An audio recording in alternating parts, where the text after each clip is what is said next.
Khulafaur Rasyidin, yaitu mata kuliah Sejarah Peradaban Islam. Itu dosen pengampu yaitu Bapak Maulana Desiono MPDI. Pada kali ini saya akan menjelaskan tentang video presentasi yang berjudul dengan materi periode Khulafaur Rasyidin, yaitu dari 632 sampai 661 Masehi. Periode Khulafaur Rasyidin merupakan babak penting dalam sejarah Islam, dimulai dari setelah wafatnya Nabi Muhammad SAW.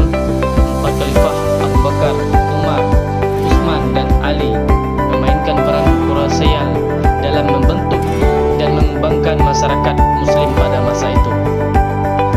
Pemimpin mereka membawa Islam menyebar sampai di ujung berbagai wilayah, mengembangkan sistem pemerintah, hukum, dan pendidikan yang berdampak hingga saat ini.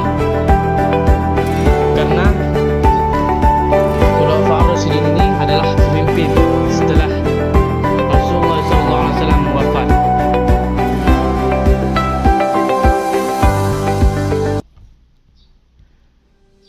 Masa peradaban Islam Khulafaur Rasyidin. Di zaman modernisasi sekarang, banyak umat Islam yang buta akan sejarah peradaban Islam, khususnya tentang peradaban Islam pemimpin Khulafaur Rasyidin. Masa ini terjadi setelah wafatnya Rasulullah SAW. Bagi seorang Muslim, bukan hanya harus tahu, tetapi juga harus meladani dan menerapkan tauladan di dalam kehidupannya. Khususnya sahabat-sahabat peradaban Ibarus sahabat Abu Bakar, sahabat Umar, sahabat Utsman, dan sahabat Ali, serta dedikasi Khulafaur Rasyidin. Peradaban Islam pada masa itu di dalam peradaban Islam Khulafaur Rasyidin ada 3 peradaban masa itu, yaitu janji Al-Quran, perbedaan perspektif, dan kepemimpinan yang ideal. Selanjutnya, pemilihan khalifah pertama. Nabi Muhammad wafat 632 Masehi tanpa meninggalkan wasiat pengganti beliau sebagai pemimpin negara. Kaum Muhajirin dan Ansor berkumpul di balai kota Bani Saidah, Madinah, untuk bermusyawarah siapa yang akan menjadi pemimpin negara masing-masing ataupun merasa berhak menjadi pemimpin Islam di masa itu. Dalam semangat persaudaraan dan musyawarah, Abu Bakar terpilih, lalu beliau dibaiat menjadi khalifah dalam melalui yaitu yang pertama musyawarah pemilihan Abu Bakar yang adil, dan yang ketiga lokasinya, tempatnya di baiat. Dan selanjutnya itu yang pertama dalam khalifah kepemimpinan Abu Bakar dari tahun 632 sampai 634 Masehi, yaitu dalam masa pemerintahannya 2 tahun. Nama asli sahabat Abu Bakar adalah Abdullah ibnu Abi Khaif At-Tamimi. Ia termasuk as-sabiqun awwalun, yaitu orang yang pertama masuk Islam. Ia mendapatkan gelar Asy-Syirik dari Nabi kerana mendengarkan kejadian Isra Mi'raj. Beliau sering ditunjuk Nabi untuk menemani dakwah Nabi ataupun menerangi tugas-tugas keagamaan.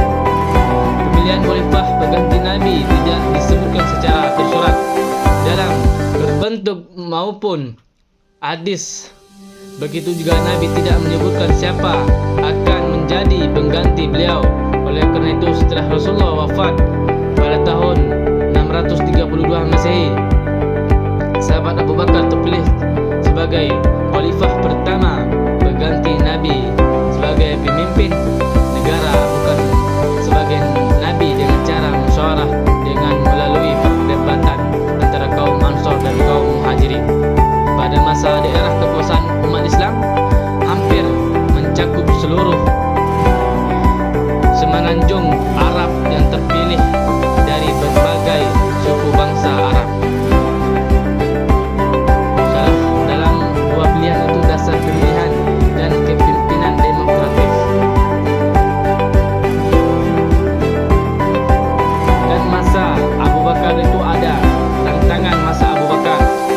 Setelah wafatnya Rasulullah SAW, diangkatnya sahabat Abu Bakar sebagai khalifah. Sebagian umat Islam ada menerima dan menolak dengan keputusan diangkatnya khalifah. Dampaknya sebagai umat Islam murtad dari agama Islam kecuali Mekah, Madinah dan Taif. Mereka tidak mau taat kepada pemerintah yang ada. Oleh kerana itu muncullah beberapa pemberontakan dari orang murtad tadi dan tak ikut zakat. Dan yang terakhir itu perang Yamamah. Dan setelah Khalifah Abu Bakar wafat, yaitu khalifah yang kedua itu Umar ibnu Khattab. Sahabat Umar ibnu Khattab adalah khalifah setelah sahabat Abu Bakar As-Siddiq. Beliau terlibat langsung dalam peristiwa perang Badar, Uhud, Khaybar.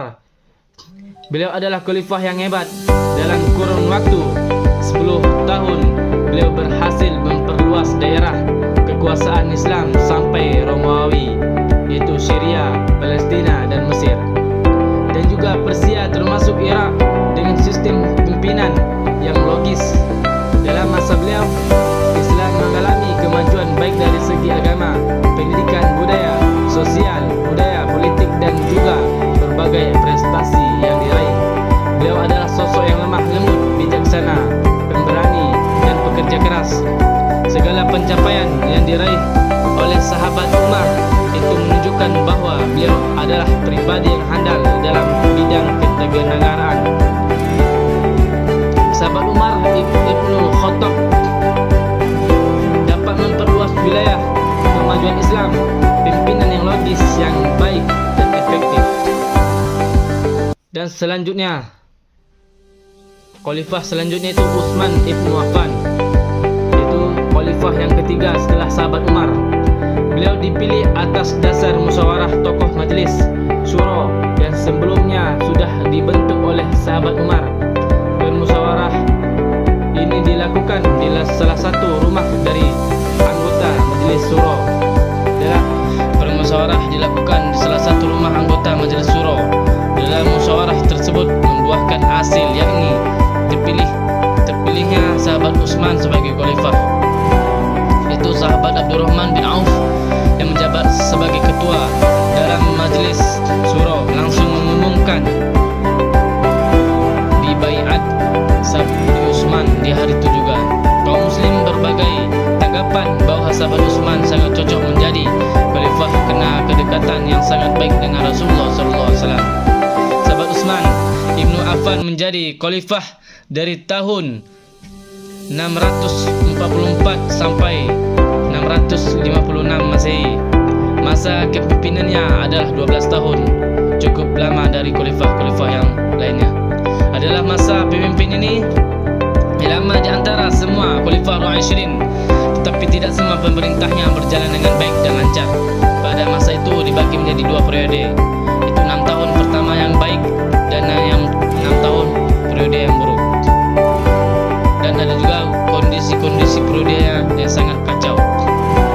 Dan selanjutnya setelah khalifah yang ketiga tadi, yakni khalifah yang terakhir, yaitu Ali ibnu Abi Thalib, dari tahun 655 sampai 660 Masehi. Sahabat Ali menjadi khalifah pada bulan Zulhijjah tahun 35 Hijriah atau 656 Masehi.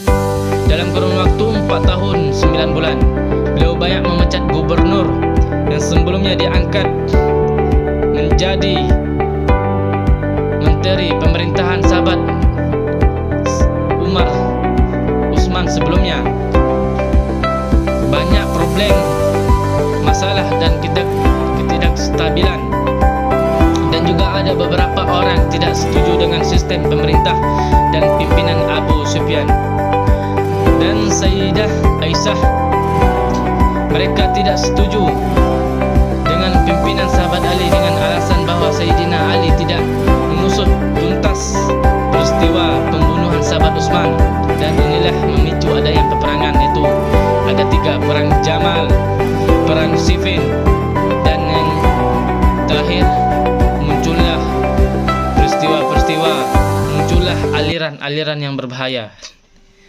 Maka dari itu, inilah khalifah-khalifah yang setelah Nabi yang memimpin negara umat Islam. Untuk kesimpulan dari Khulafaur Rasyidin, 4 khalifah yang dikenal dengan keadilan, kebijaksanaan, dan pimpinan berdasarkan ajaran Islam. Prinsip pimpinannya sangat bagus dan berlandaskan syariat Islam. Musyawarah dalam mengambil keputusan, menjunjung keadilan dan kesejahteraan rakyat, kemajuan tantangan dalam berkembang pesat secara geografis dan budaya, tantangan internal seperti fitnah, konflik politik dan sosial, dan pemberontakan dapat diselesaikan dengan logis dan efektif.